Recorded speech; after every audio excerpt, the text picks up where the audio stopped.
Well, thank you, everybody. Thank you for having me here today. As Ahmed mentioned, I'm a senior program officer here at the National Academies of Sciences, Engineering, and Medicine. And that means I direct the consensus reports that David mentioned, and I'm going to go through a couple of them today that specifically focus on science literacy, health literacy, and science communication. Just to review, as David said, we are 3 honorific academies as well as an operating arm that advises the nation on science, health, and medicine, something we've been doing since the 1860s. And I'd just like to reiterate what David said, that all of our advice is provided by volunteers. We do not have a line item budget from the government. We are commissioned to do work on relevant science topics, and we enlist the nation's experts to help us make that possible. So in the last few years, we've been asked to look into 3 topics that are very relevant to us today. In 2016, we put out a report on science literacy, that is what it is and how it's relevant to the public support of science. The report noted that science literacy includes understanding scientific concepts and practices, such as the forming and testing of a hypothesis, the relationship between probability and risk, and the difference between causation and correlation, something that probably most of us in this room understand, but that can be very hard to communicate to a lay audience or someone who doesn't have high science literacy exposure.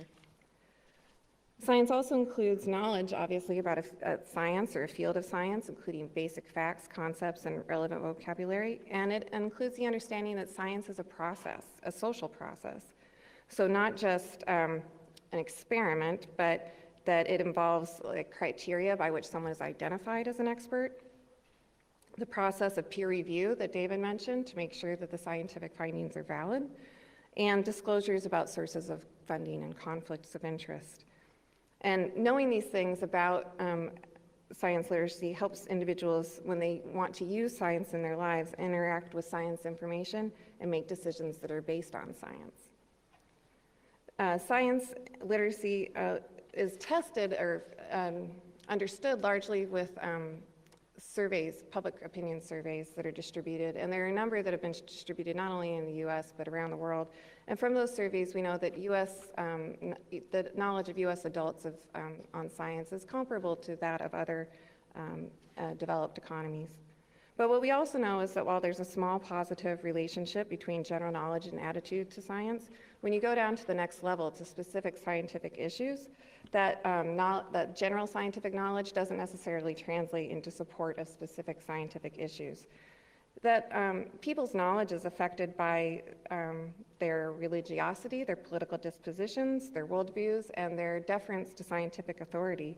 And so when there are controversial issues in science, just because you have a greater knowledge of the topic doesn't mean that you'll agree more. It can actually lead to increased polarization. And people will often tend to seek, as we see in the political sphere, we also see in the science sphere, that people often seek information that's consistent with their views, or they avoid information that would be inconsistent with what they already think. And the report, lastly, the report noted that while we know a great deal about individual scientific literacy, there's also a lot to learn about community and societal literacy. When it comes to societies, the evidence is rather dismal. People have difficulty with scientific literacy because they have a difficulty with foundational literacy. That is just the ability to process oral, written, and graphic information and to be able to apply that information to further learning. And while the committee that conducted this report couldn't find examples of that that's specifically related to scientific literacy, it makes sense that if you have a basic challenge in reading, period, then you're going to have even more of a challenge with accessing scientific information. When it comes to community scientific literacy, it found that communities are able to work in concert to contribute to the overall well-being through sufficient shared capacity to address a scientific issue, and that they can in turn collect information and share that knowledge with scientists. There is case-based evidence to show that community involvement has helped to bring new questions to light, provide data that would otherwise be unavailable to scientific problems, and produce new instruments and technologies. And I only know this anecdotally. I don't know that this was I think this report was before this, but I think we saw some of that happen in the Flint water incident in Michigan, where the community banded together, tested their water, and applied that learning to the problem. So overall, the report concluded that although there's a positive relationship between literacy and attitudes that support science, that doesn't mean that support for science in general will translate into increased scientific literacy. It doesn't always also predict that an individual will have an individual that's science literate. That doesn't predict necessarily what they will think about a specific science topic. And some topics, such as genetic engineering or vaccines, two topics we frequently address here at the National Academies, can be so connected to people's individual worldviews or religiosity or what they think about the nature of science in general, that just because they support science doesn't mean they will necessarily endorse a specific scientific finding about a particular topic. Therefore, it's likely that efforts to simply promote more knowledge about science are unlikely to influence how people think about science. And therefore, efforts should focus on not only increasing knowledge, but also removing impediments to action and lowering the literacy demand in particular situations. Future research on science literacy should focus on what kind of conditions are needed and what type of knowledge is needed to be acquired to affect individual attitudes and behaviors related to science. I should have mentioned at the National Academies, all of our reports, we definitely have like, what more research is needed? There would rarely be a National Academy report if we didn't identify what else we need to know. To what extent do the measures of scientific literacy map to people's ability to accomplish specific tasks, such as understanding science and health messages, choosing between competing sources of information, or identifying expertise or modifying their behavior? And how can we measure, understand, and support the feature, structures, and circumstances of communities that make it possible for them to engage collectively and use science? So turning to health literacy, in 2004, so much earlier than the previous report I just talked about, the National Academies released this landmark report. At the time, it was underappreciated that nearly half of US adults struggled with health literacy. That is, when they encountered the healthcare system, millions of patients were not able to comprehend their condition and treatment, to make the best decisions for their care, or to take the right medications at the right time in the intended dose.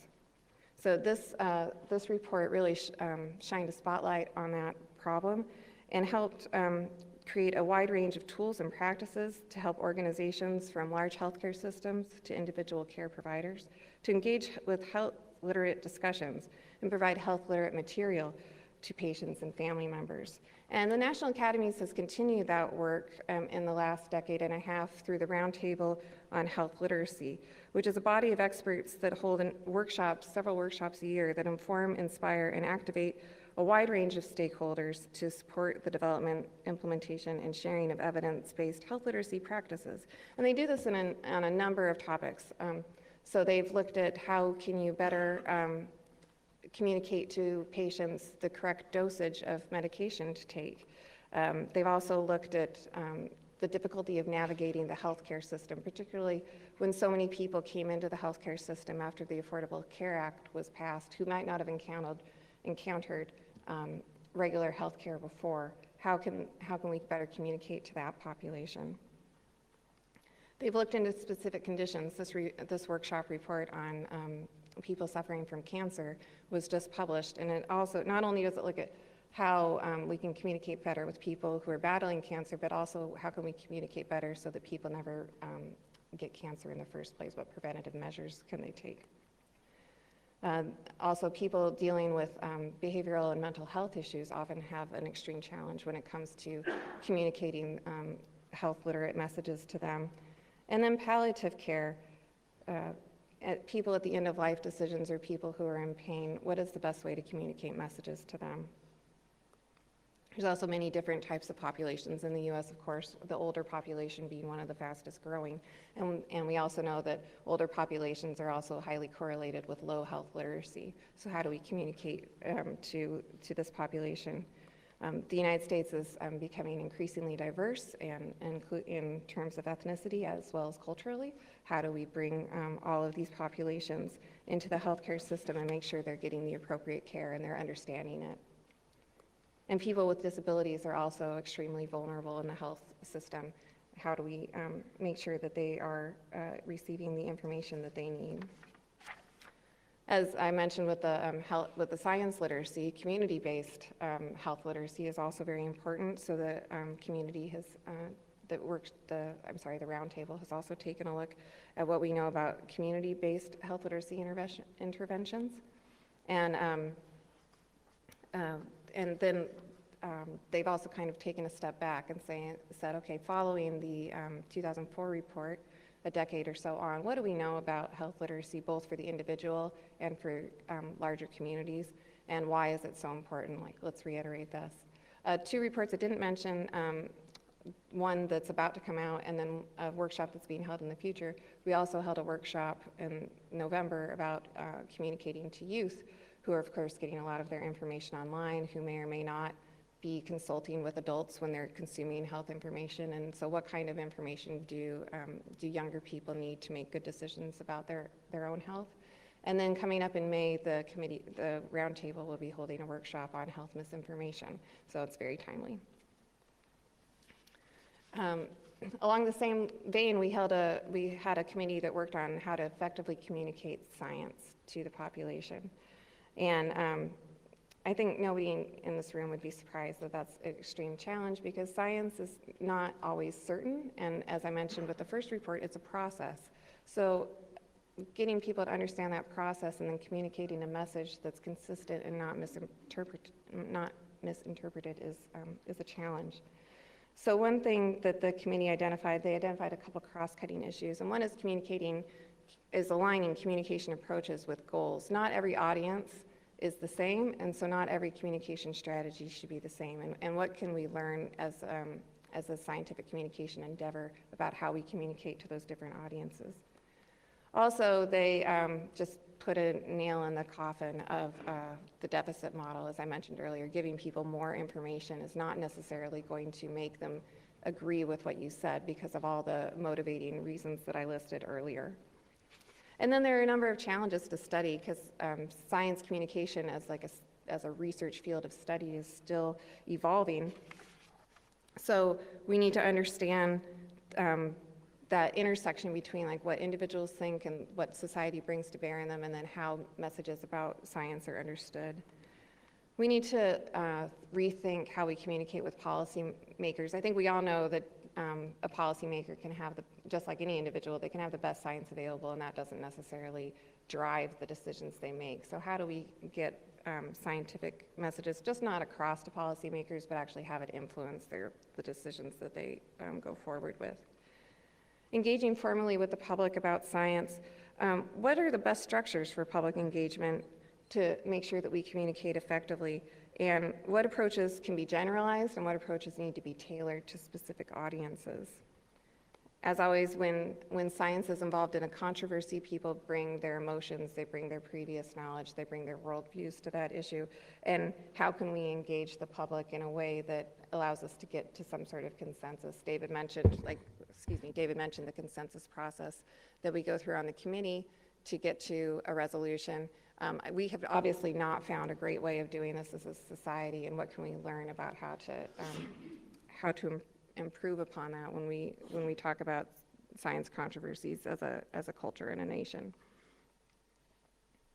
Obviously, the media landscape has proliferated a great deal in the last decade or so, and so we're not just communicating through print and 3 major networks. We're communicating through onslaught of cable options as well as online options. And so how do we keep a message that's consistent, easily understood, and accessible across all that media? And then we need to, as with all endeavors to learn, we need to assess what we've learned from these scientific experiments on communication, and then feed that back in so we can learn more. So as scientists, of course, the report called for randomized controlled field experiments to assess impact, which may have been difficult to do in one time, but now, of course, with the feedback of all our online systems, perhaps this is something that would be more easily achievable in putting out a message and getting easy feedback and quick feedback. And that would also apply to research that simulates real-world communication environments. And then analyzing the data sets that we have on how people interact with science messages and how we can use that information to improve communication. So I'd just like to say that we at the Academies have tried to take some lessons from our own reports and have recently launched a small project on communicating directly to a lay audience about science and health questions. This is our Based on Science website. We've tackled a couple of problems, just a small number of problems that are commonly asked on the web, and often have specious information associated with them, and which we can draw on our body of expertise to answer. And these aren't always the kind of questions that our sponsors come to us to answer. These are the kind of questions that people type into Google at 11 o'clock at night. And so we have a few articles about fluoridated water. Of course, vaccines seems to be a perennial issue, unfortunately. Miracle cures for cancer. You know, people are in pain and they're looking for answers and they're looking for solutions that might either be less painful or less cost prohibitive. But a lot of those solutions that are offered are obviously ineffective and are actually being proposed by somebody who's trying to profit off someone's pain. And so can we just provide one more data point of information to people that this is not credible? And then, of course, climate change. We have a great deal of, a number of reports on climate change. As David mentioned, there's a Wikipedia edit-a-thon going on with a focus on climate today. But our reports are long, dense, and thorough, and how can we distill that information into a way that people can access quickly and find online through search easily?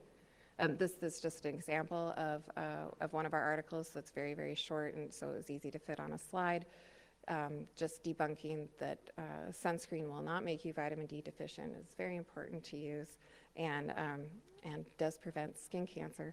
And so that's something we hope to expand. This is the type of program we hope to expand upon in the future to make a little bit more content readily available to a broader audience. So again, thank you for having me, and I look forward to the rest of the presentations this morning.